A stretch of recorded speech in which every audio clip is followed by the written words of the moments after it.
चलिए जानते हैं आज के देश और दुनिया की सिलेक्टेड काम की और महत्वपूर्ण बड़ी खबरों को फटाफट अंदाज में। सुब्रमण्यम स्वामी ने मोदी सरकार के खिलाफ दिल्ली हाई कोर्ट में दायर की याचिका, बोले नहीं दे पा रही सिक्योरिटी। सुब्रमण्यम स्वामी को केंद्र सरकार ने जेड सिक्योरिटी कवर दिया था। 15 जनवरी 2016 में उनको लुटियंस दिल्ली में 5 साल के लिए सरकारी बंगला अलॉट किया गया था। सरकार का मानना था कि उनकी जान को खतरा है। पीएम मोदी के मानगढ़ धाम दौरे के लिए बीजेपी ने झोंकी ताकत, 1 लाख लोगों की भीड़ जुटाने का लक्ष्य।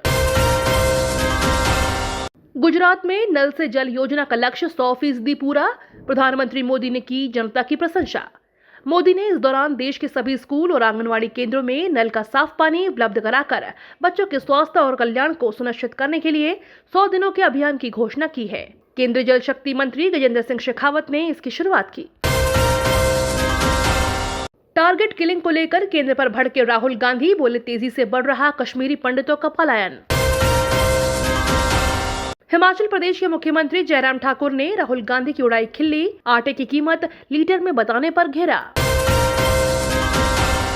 ड्रग्स पर अमित शाह की चोट, कहा युवा पीढ़ी को यह कर रहा खत्म, आतंकवाद को भी देता है बढ़ावा, दोनों पर प्रहार जरूरी। 370 हटने के बाद कश्मीर में आतंक घटा। केंद्रीय गृह मंत्री अमित शाह ने कहा कि जम्मू और कश्मीर में अनुच्छेद 370 के निरस्त होने के बाद आतंकवादी घटनाओं में 34% तक की कमी आई है। साथ ही उन्होंने बताया कि 2024 तक हर राज्य में एनआईए की ब्रांच होगी। पीओके में जुल्म कर रहा पाकिस्तान, भुगतने पड़ेंगे अंजाम, कश्मीर से राजनाथ सिंह की चेतावनी। राजनाथ सिंह आज कश्मीर व लद्दाख दौरे पर 75 विकास परियोजनाएं करेंगे उद्घाटन। निजी अस्पताल और मेडिकल कॉलेज की मनमानी पर बरसे मुख्यमंत्री अशोक गहलोत। मुख्यमंत्री अशोक गहलोत ने मेडिकल कॉलेज के प्राचार्यों के साथ बैठक में निजी अस्पताल और निजी मेडिकल कॉलेज की कार्यप्रणाली पर सवाल उठाए। गहलोत ने कहा कि हम राइट टू हेल्थ बिल लेकर आए, लेकिन कुछ प्राइवेट वालों ने विरोध किया। इसके बाद यह बिल विधानसभा में रुक गया। यूपी के डिप्टी सीएम ब्रजेश पाठक का विवादास्पद बयान, अरविंद केजरीवाल की छवि जोकर जैसी।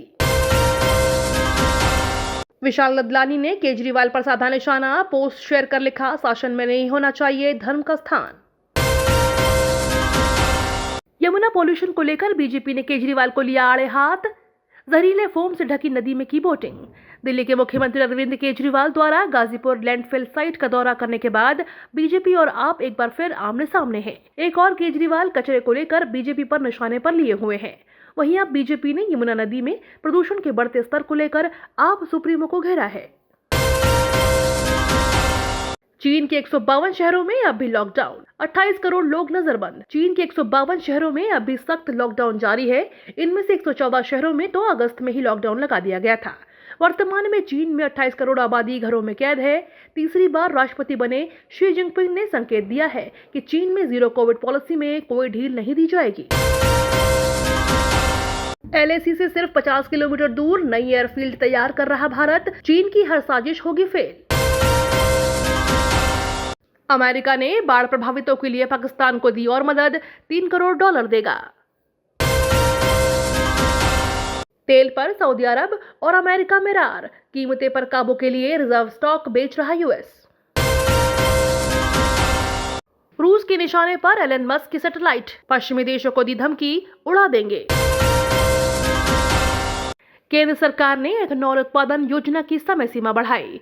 केंद्र सरकार ने एथेनॉल उत्पादन बढ़ाने के लिए मोलासिस आधारित डिस्टिलरी को वित्तीय सहायता प्रदान करने वाली योजना की समय सीमा 21 अप्रैल 2023 तक बढ़ा दी है।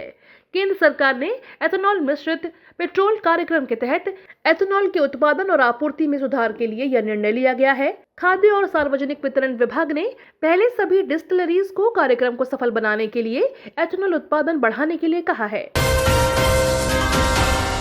अब किसान नहीं कर पाएंगे राउंड अप का छिड़काव, केंद्र सरकार ने ग्लाइफोसेट पर लगाया बैन। डेली ऐसे ही खबरों से अपडेट रहने के लिए चैनल को सब्सक्राइब करके बेल आइकन को दबाना बिल्कुल ना भूलें।